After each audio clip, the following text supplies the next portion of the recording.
In the words of the Book of Mormon musical, in 1978, God changed his mind about black people.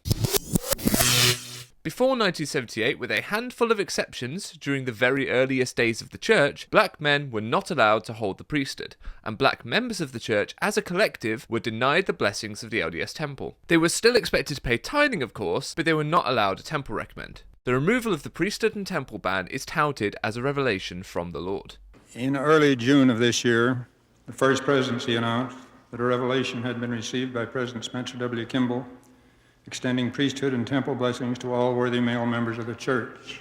However, nothing happens in a vacuum, and given that After he received this revelation, which came to him after extended meditation and prayer in the sacred rooms of the Holy Temple, he presented it to his counselors, who accepted it and approved it. one has to ask, why was he spending so much time pondering this question in the sacred rooms of the temple? What was going on that was causing Spencer W. Kimball to engage in extended meditation and prayer on this topic? Well, here are 5 events that I believe played a part in this. And just a heads up, if you go down to the description, you'll see by the sheer volume of references that I too was engaged in extended meditation and research on this topic. If you want to support this research, $10 or $15 a month at the link below helps me keep this channel running, and the research therefore flowing. It also keeps this content free for everyone, which it always will be, even if you don't like and subscribe. All in favor, please manifest it. Contrary, there be any but the same sign.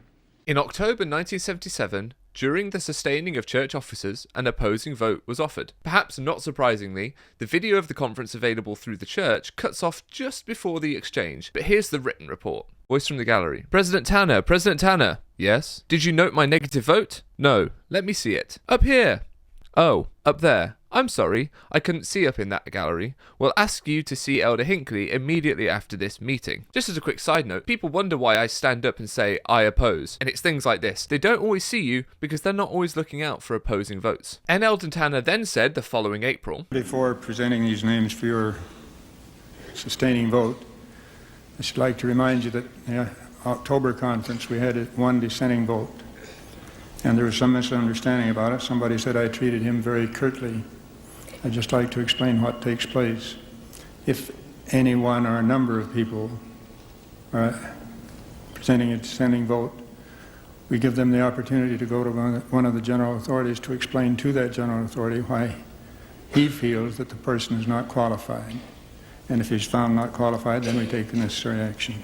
what he doesn't mention is that the man who opposed, 35-year-old Byron Marchant, was excommunicated. Marchant said he was excommunicated because of open opposition to church authority. My behaviour was embarrassing to the church. His opposition to the priesthood and temple ban was in part due to the way in which it affected young boys in the scouting program. Several years ago, Marchant was scoutmaster of a troop which included 2 black non-Mormon scouts, on whose behalf the NAACP brought a suit involving the church's priesthood denial. The suit challenged a policy which made it impossible for blacks to hold scout leadership positions by linking them to priesthood office. The case was dismissed after the church changed its position. Here already we have an example of external pressure causing the church to change some of its doctrinal positions. Byron Marchant's opposing vote was specifically levied towards N. Eldon Tanner, who was part of the first presidency when the 1969 statement that reaffirmed the priesthood ban was released. This statement said that the ban started with Joseph Smith. The story of Elijah Abel, a black man ordained to the priesthood in 1836, whose ordination certificate was signed by Joseph Smith himself, obviously proves otherwise. Byron Marchant had caught the leaders of the church in a lie and voted opposed accordingly. Sound familiar? And those opposed may so manifest it. Almost exactly a year after he was excommunicated, the lifting of the priesthood ban was canonized in the October 1978 General Conference. The importance of temples. LDS Apostle LeGrand Richards gave an insight into another facet that led to the removal of the ban. This is from an interview on the 16th of August 1978. On this revelation of the priesthood to the Negro, I've heard all kinds of stories. I've heard that Christ appeared to the apostles, I've heard that Joseph Smith appeared, and then I heard another story that Spencer Kimball had had a concern about this for some time and simply shared it with the apostles, and they decided that this was the right time to move in that direction. Now, are any of those stories true, or are they all? Well, that last one is pretty true. And I might tell you what provoked it in a way. Down in Brazil, there is so much Negro blood in the population there that it's hard to get leaders that don't have Negro blood in them. We just built a temple down there. It's going to be dedicated in October. All those people with Negro blood in them have been raising the money to build that temple, so Brother Kimball worried about it, and he prayed a lot about it. The temple in question was the São Paulo, Brazil temple, and when he says the locals raised the money, this is the same temple where people sold the gold from their dental work to fund the temple. To not provide people access to that temple who had just made those kinds of sacrifices would be a horrific injustice. If there is one thing the church finds terrifying, it is anything that threatens their finances. And while I'm unaware of any direct threat made to the finances of BYU, the church-run university, the following was certainly in the zeitgeist of the time. During the 1970s, Bob Jones University, an evangelical university in South Carolina, was embroiled in lawsuits around its tax-exempt status, following a 1970 change to the IRS regulations that would deny tax-exempt status to religious universities that have racially discriminatory admissions policies. Bob Jones University eventually lost its tax-exempt status in 1983 after a Supreme Court ruling and did not regain that status until 2017. Speaking of universities, the Cowboys taught Brigham Young a lesson in opportunism. This is Bill Young bringing you all the top plays from the Cowboys' 1969 football season.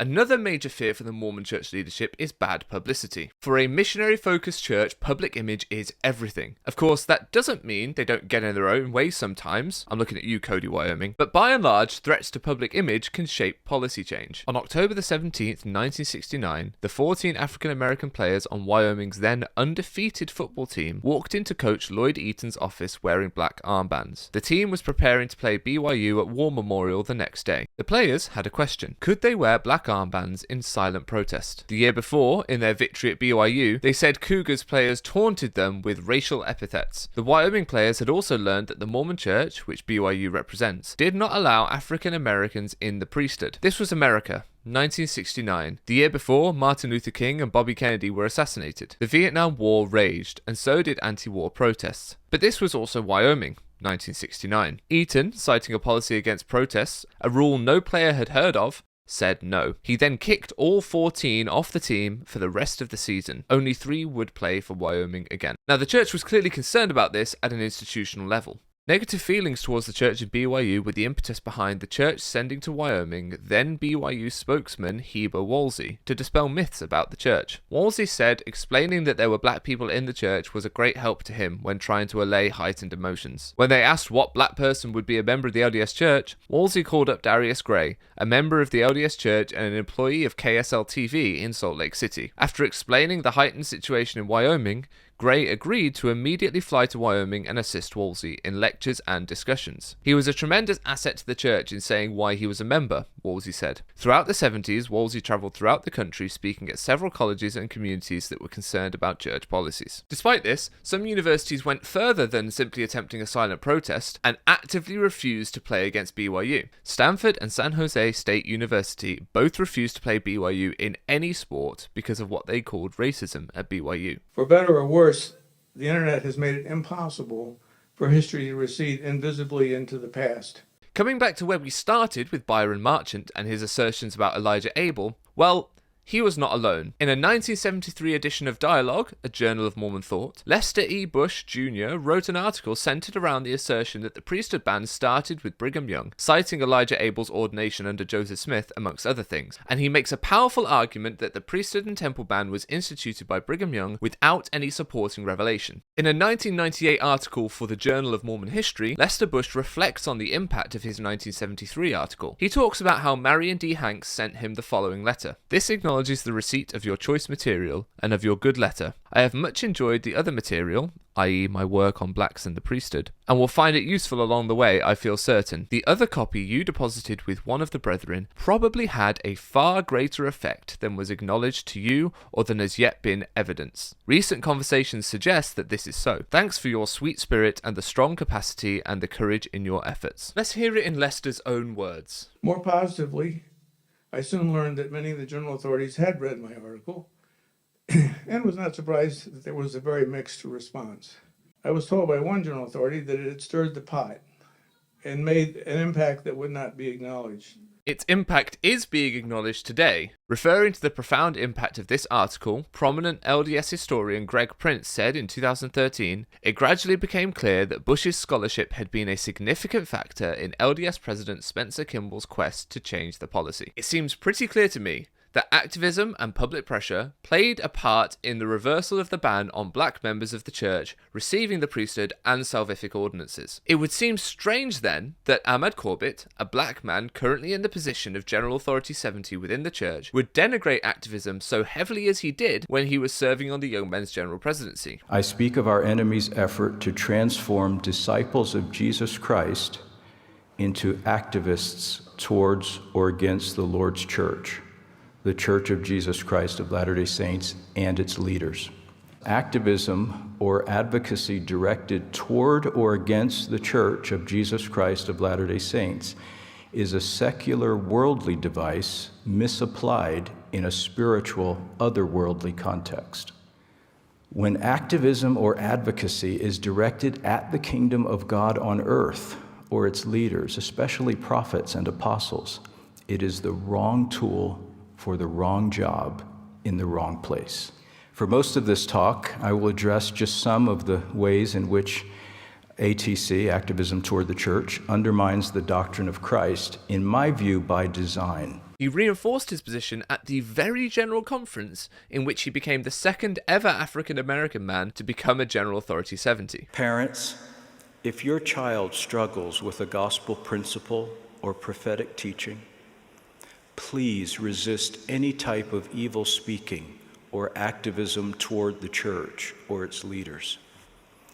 These lesser secular approaches are beneath you. This man clearly owes his position in the church to the reversal of the ban in 1978. Born in 1962, he was 16 when the ban was lifted, so some may say that his disregard of the effects of the ban is because it didn't really affect him. Well, that turns out to be more true than you might think. Ahmad Corbitt was never a member of the church during the ban on black people receiving the priesthood and salvific ordinances. During much of his boyhood and youth, Ahmad and his family had worshipped with the Nation of Islam. He was a convert to the church, baptized at the age of 18 in August 1980, 2 years after the ban was removed. Therefore, he has only ever known a church in which he, as a black man, faced no institutional restrictions. So Ahmad Corbitt may not even be aware that the very activism he denigrates has provided him with the opportunities he now enjoys. Of course, he may be fully aware, but is happy to try and suppress activism because while it made his position possible, he now views his position as under threat from that same activism.